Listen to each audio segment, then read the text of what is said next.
बहुपद को पद के आधार पे बांटे थे, यानी पद के आधार पे देखे थे कि बहुपद कितनी प्रकार के होते हैं। तो अपना लोग पढ़े थे एक पदी बहुपद, द्विपदी बहुपद, त्रिपदी बहुपद, जिसमें 3 पद होता था त्रिपदी बहुपद कहते थे, जिसमें 2 पद होता था द्विपदी बहुपद कहते थे, 1 पद होता था तो एकपदी बहुपद कहते थे। चलिए अब जो है बहुपद को घात के आधार पे, बहुपद को घात के आधार पे बांटिए, यानी उसको अलग अलग कीजिए।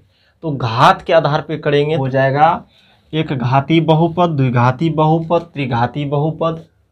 ठीक है, यहाँ तक चतुर्घाती बहुपद भी होगा, लेकिन बेसिक अपना लोग पढ़ेंगे त्रिघाती बहुपद, यानी घात 3 तक ही पढ़ेंगे। ठीक है, तो एक घाती बहुपद जो होता है इसको कहते हैं लीनियर पॉलिनोमियल। बहुपद को पॉलिनोमियल कहते हैं और एक घाती बहुपद को लीनियर पॉलिनोमियल कहते हैं। फिर से एक बात बता देना चाहेंगे कि जितना भी ये चल रहा है थ्योरी, इसको बिल्कुल हम गहराई से समझाने की कोशिश करते हैं, और जो भी इसको छोड़ करके जाइएगा क्वेश्चन बना लेंगे। कभी कभी होता है कि चलिए क्वेश्चन बना लेते हैं, इतना में कौन जाएगा, क्वेश्चन तो बनेगा, क्वेश्चन बनाने से मतलब है, तो फिर समझिए विकलांग हो जाइएगा। ठीक है, फिर उसकी कोई इलाज ही नहीं है। इसीलिए अभी उस सतर्क रहिए और एक एक पॉइंट को देखिए ध्यान से। नहीं समझते हैं वीडियो को फिर से बैक कीजिए, पीछे कीजिए, फिर से उसको रिपीट करके देखिए और समझिए। अभी ये जड़ है, अभी नहीं समझेंगे तो फिर समझिए बीमारी जो लगेगा वो बीमारी छूटेगा नहीं कभी। क्यों? क्योंकि समय ही नहीं मिलेगा कि फिर इसको उल्टाइएगा। ठीक है, इसीलिए अभी सतर्क रहिए और एक एक टॉपिक को, एक एक पॉइंट को, एक एक को समझिए और आगे बढ़िए। चलिए, जब कहता है एक घाती बहुपद, इसको लीनियर पॉलिनोमियल कहते हैं, जिसमें घात 1 हो उसको जो है एक घाती बहुपद कहा जाता है। ठीक है, एक घाती बहुपद जो होगा देखते हैं किसको कहेंगे। उदाहरण से समझ में आता है ज़्यादा, तो उदाहरण ही देखते हैं। यहाँ पे है 2x - 3। देखिए यहाँ पे घात 1 है, यहाँ पे चर में, चर का पावर कितना है, घात 1 है। यहाँ पे लिखेंगे घात 1 है, यहाँ पे लिखेंगे 2x, ये भी यहाँ पे लिखेंगे 6 - 2 6x - 14x। यह घाती बहुपद है। ठीक है, ऐसा ऐसा कितना लिखिएगा, लिखते हैं समझते हैं। जैसे 4a +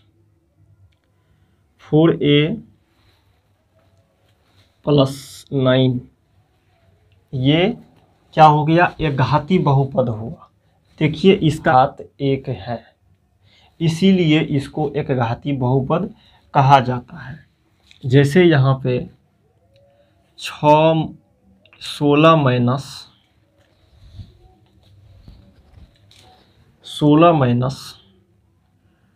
9a, एक घाती बहुपद है। ठीक है, इसका घात 1 है, इसीलिए इसको एक घाती बहुपद कहा जाता है। क्लियर समझ में आ गया होगा कि घात किसका, तो चर का। चर का घात 1 होना चाहिए, केवल और केवल 1, उसको कहते हैं एक घाती बहुपद। अब है द्विघाती बहुपद, तो द्विघाती बहुपद कहते हैं क्वाड्रेटिक पॉलिनोमियल। ठीक है, द्विघात बहुपद को कहते हैं क्वाड्रेटिक पॉलिनोमियल, जिसका ये घात 2 वाला बहुपद, घात 2 वाला बहुपद द्विघाती बहुपद कहलाता है। अब कैसे लिखते हैं, यहाँ पे देखते हैं उदाहरण से, यानी एग्जाम्पल से समझिए। ऐसे यहाँ पे है 6x², इसका घात 2 है। जैसे 7x² - 9, द्विघाती बहुपद है। a² और +4b क्या है, द्विघाती बहुपद है ना। द्विघाती बहुपद है ये। यहाँ पे लिखेंगे 7 जोड़ 6x², ये हो गया द्विघाती बहुपद। आगे लिखेंगे तो क्या लिखेंगे 1 - x², 3x²। ये एक घाती बहुपद है, ये सभी ये दो घाती बहुपद है, सभी पे पावर 2 है। देख लीजिए यहाँ भी अधिकतम power 2, power 2, power 2, power 2, power 2।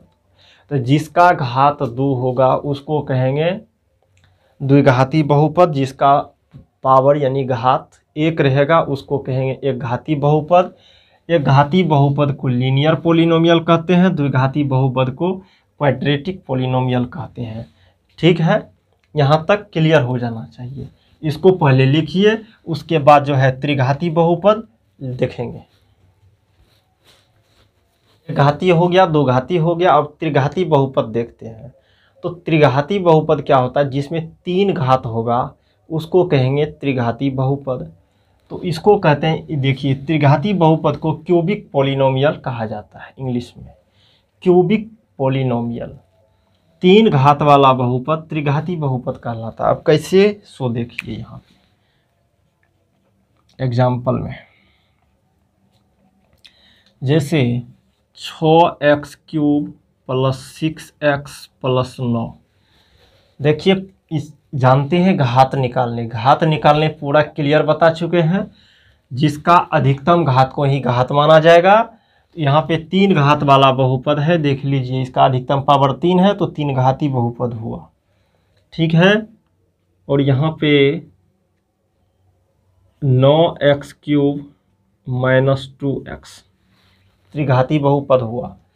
जैसे 7x³ - 7x³ और -x² + 6, ये त्रिघाती बहुपद हुआ। समझ रहे हैं ना, अधिकतम घात 3 है इसीलिए त्रिघाती बहुपद। ऐसा कुछ भी a³ + a² त्रिघाती बहुपद है। समझ रहे हैं, अधिकतम घात इसका 3 है इसीलिए त्रिघाती बहुपद हुआ। यहाँ पे अब थोड़ा सा अलग टाइप का देखते हैं। अलग टाइप का क्या देखेंगे, अलग टाइप का देखेंगे। यहाँ पे AB² + 6B²। अब बताइए इसका ये त्रिघाती बहुपद हुआ क्यों? क्योंकि पावर यहाँ पे कितना है 1। तो जानते हैं कि जब दो चर रहेगा तो 2 चर में क्या होता है, पावर जुटता है। यहाँ पे एक पावर ये है, एक पावर यहाँ पे पावर 2 है, तो 2 1 3 दोनों को जोड़ देंगे। जानते हैं 1 + 2 3 होगा, इसका पावर कितना 2। तो ई जो है ये त्रिघाती बहुपद हो गया। ऐसा नहीं कहिएगा पावर 3 कहीं पे नहीं दिख रहा है, एकदम दिखना चाहिए बिल्कुल। चलिए यहाँ पे -16 XYZ और +x²। अब बताइए ये भी क्या है, त्रिघाती बहुपद है। ये भी त्रिघाती बहुपद है। क्यों? देखिए यहाँ पे पावर 1 है, यहाँ पावर 1 है, यहाँ पावर 1 है। और जानते हैं, क्या जानते हैं कि जब चर जो है 1 से ज़्यादा होगा, यहाँ पे 1 से ज़्यादा है, 3 ठो है, तो तीनों का पावर को जोड़िए जब गुना में है तो 1 + 1 + 1 = 3। अभी देख के ने कह दीजिएगा यहाँ पे कि पावर 2 है और त्रिघाती बहुपद हो गया। एकदम हो गया, एकदम क्लियर समझिए, पक्का हुआ। ठीक, दिखाई देना चाहिए अपने मन से कि त्रिघाती बहुपद हुआ। ठीक है, ये त्रिघाती बहुपद है। अब चतुर्थ घाती बहुपद कहेगा निकालने, तो चतुर्थ घाती बहुपद का देखिए। चतुर्थ घाती बहुपद को कहते हैं by quadratic polynomial. By quadratic polynomial. इसका जब उदाहरण देखेंगे तो क्या क्या हो, देखिए यहाँ पे 3x⁴ चतुर्थ घाती बहुपद हुआ। यहाँ पे लिखेंगे -3x⁴ - x³ चतुर्थ घाती बहुपद। X square Y X square Y square plus 6x पे पावर 3 प्लस 16x। चतुर्थघाती बहुपद दिख रहा है। पावर यहाँ पे देखिए दो चर में है तो दोनों का पावर जुटेगा, तो दो पावर, इस पे पावर 2 इस पे पावर 2 4 हुआ। तो देख करके ऐसे नहीं देखिएगा, जो यहाँ पे पावर 3 है तो यहाँ पे तो देखते हैं 2 है 3 है, तो तीर्थघाती बहुपद व चतुर्थघाती बहुपद दिखना चाहिए। ठीक है, तो समझिएगा, तभी एक एक स्टेप बाय स्टेप चलिएगा तो पता चलेगा क्या है नहीं है, अपने आप पता चलेगा कि ये चतुर्थघाती है, कहाँ पे क्या है, कहाँ पे क्यों नहीं है। और जब एकदम उछल कूद करते हुए आइएगा, कहीं पे देखे कहीं पे नहीं देखे, ये तो समझ भी करते हैं इसमें कुछ है ये नहीं है, तो फिर इलाज करने के लायक नहीं रहेगा। ठीक है, इसीलिए अभी से ही फुल तैयारी कीजिए, एक एक उदाहरण को और एक एक जो यहाँ पे परिभाषा दिया गया है उसको समझिए, देखिए और कॉपी में अवश्य छापिए और फिर उसको रिवाइज कीजिए, याद कीजिए, कोशिश कीजिए। नहीं तो जब ऐसे करिएगा कि कहीं पे किए कहीं पे नहीं किए, फिर समझे कि नहीं समझे, और फिर विकलांग का विकलांग रह जाइएगा, दम्मा सब खांसी हो जाएगा, इलाज उसका नहीं होगा। ठीक है, क्योंकि इलाज क्यों नहीं होगा, क्योंकि समय ही नहीं बचेगा, फिलहाल इलाज नहीं होगा, ना डॉक्टर मिलेगा। समझ रहे हैं, तो इसीलिए अभी तैयारी कीजिए, कोई परेशानी नहीं होगा। जिस तरह से हम बता रहे हैं आपको पूरा मैथ इस पार से उस पार आराम से बनेगा, कोई परेशानी नहीं है।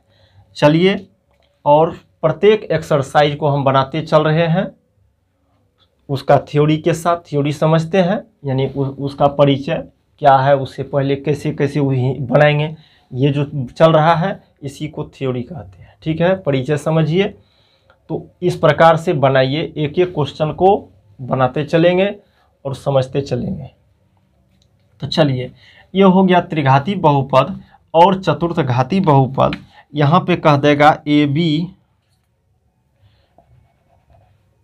ए पे power 3 b plus a cube a b square. चतुर्थघाती बहुपद बिल्कुल दिखना चाहिए। देखिए यहाँ पे पावर 1 है और 2 चर वाला है, तो दोनों का पावर क्या होता है, जुटता है, वहीं पावर कहलाता है। यहाँ पे जोड़ेंगे तो पावर 3 होगा, यहाँ पे पावर 4 होगा, तो अधिकतम घात को ही घात माना जाता है। तो ये हो गया चतुर्थघाती बहुपद की कहानी। ठीक है, ये हो गया त्रिघाती बहुपद और चतुर्थघाती बहुपद। एक बहुपद बच गया, क्या बच गया, जिसका पावर 0 होगा। 1 वाला देखे, 2 वाला देखे, 3 वाला देखे, 4 वाला देखे, अब आगे नहीं देखना है, यहाँ तक ही ठीक है। इसके बाद जब 1 से कम होगा, पावर 0 हो जाएगा, तो उसको क्या कहिएगा। चलिए इसको लिखते हैं, उसके बाद देखते हैं कि पावर 0 वाला को क्या कहेंगे। यहाँ पे जब पावर 0 रहेगा, ठीक है, तो उसको कहते हैं कांस्टेंट पोलिनोमियल, यानी कि अचर बहुपद। अचर संख्या जानते हैं, अचर पद समझते हैं, जिसका मान बदलता नहीं है। ठीक है, तो ये हो जाएगा अचर बहुपद को कांस्टेंट पोलिनोमियल कहते हैं, वह बहुपद जिसमें केवल अचर राशि हो, अचर बहुपद कहलाता है। ठीक है, यहाँ पे देखेंगे क्या, यहाँ पे उदाहरण से समझिए, आएगा समझ में। क्या यहाँ पे जैसे 5 है, -6 है, -17/12 है, -18 है, ये सभी क्या है, अचर बहुपद है, कांस्टेंट पोलिनोमियल। ठीक है, जिसका मान बदलेगा नहीं। ठीक, अब कहिएगा पावर 0 कैसे हुआ, सो भी दिखाते हैं। जैसे अपना लोग जानते हैं x पे पावर 0 का मान कितना होता है, 1। किसी भी संख्या में पावर 0 वैल्यू 1 होगा, उसका मान 1 होगा। y पे पावर 0 है तो 1 होगा। अब कहेगा यहाँ पे 5x पे पावर 0, क्या कहिएगा इसको कहेंगे कांस्टेंट पोलिनोमियल, अचर बहुपद इसको कहिएगा। ठीक है, क्योंकि इसका मान हो जाएगा 5 × 1, 0 पे x पे पावर 0 है, इसको कहिएगा 1। जब 1 से गुणों कर देंगे तो 5 होगा, तो 5 पे पावर 0 के 5 x पे पावर 0 कहिए या 5 कहिए, समझ में आ रहा है। इसीलिए इस पे पावर 0 होता है। ठीक है, ऐसा समझिए कि पावर 0 होता है। नहीं जो समझते हैं तो सीधा समझिए जिसमें संख्यात्मक मान होगा। ठीक है, देखिए ये संख्यात्मक कुछ ना कुछ मान है, इसको कहते हैं अचर बहुपद।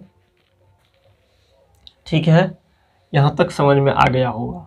चलिए एक दो चीज़ें फिर से देखते हैं। क्या देखेंगे कि कभी भी जैसे m है n है, दो चर है, इसको कहीं पे n होगा और m होगा, तो होगा क्या, ये दोनों बराबर होगा।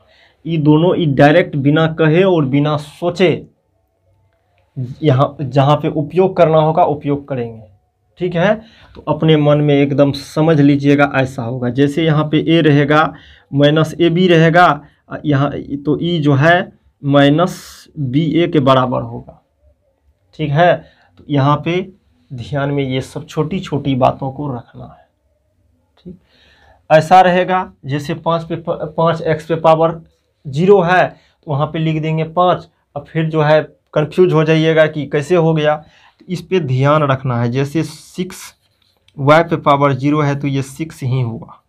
ठीक है, तो ये कांस्टेंट बहुपद हुआ और यहाँ आपका यहाँ से लगभग थ्योरी पार्ट समाप्त हुआ। इसके बाद एक्सरसाइज 5A करेंगे। एकदम ढंग से बनाते चलिए, देखते चलिए और आगे बढ़ते चलिए। ठीक है, नहीं तो फिर बैसाखी लेके चलना है, इलाज नहीं होगा। ठीक है, तो क्या करेंगे, इसको लिखेंगे फिर आगे एक्सरसाइज के पास चलते हैं।